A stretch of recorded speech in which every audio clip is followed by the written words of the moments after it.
মানুষের জীবনের সুখ শান্তি বিনষ্টের একটা উপায় উপকরণ হচ্ছে ঋণগ্রস্ত হওয়া। যার মাথার উপরে ঋণ আছে সে ছাড়া এটাকে উপলব্ধি করতে পারবে না যে তার রাতের ঘুমের অবস্থাটা কি, তার পারিবারিক অবস্থাটা কি, তার খাওয়া দাওয়ার অবস্থা কি, তার আনন্দ উৎসাহের অবস্থাটা কি। এটা ঋণগ্রস্ত ব্যক্তি কেবল উপলব্ধি করতে পারে।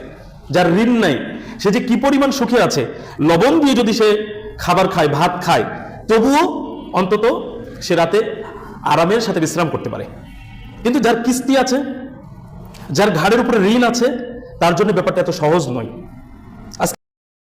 মানুষের জীবনের সুখ শান্তি বিনষ্টের একটা উপায় উপকরণ হচ্ছে ঋণগ্রস্ত হওয়া।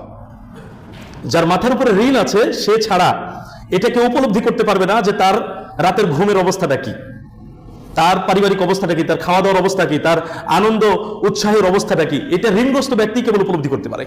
যার ঋণ নাই সে যে কি পরিমাণ সুখে আছে, লবণ দিয়ে যদি সে খাবার খায়, ভাত খায়, তবুও অন্তত সে রাতে আরামের সাথে বিশ্রাম করতে পারে।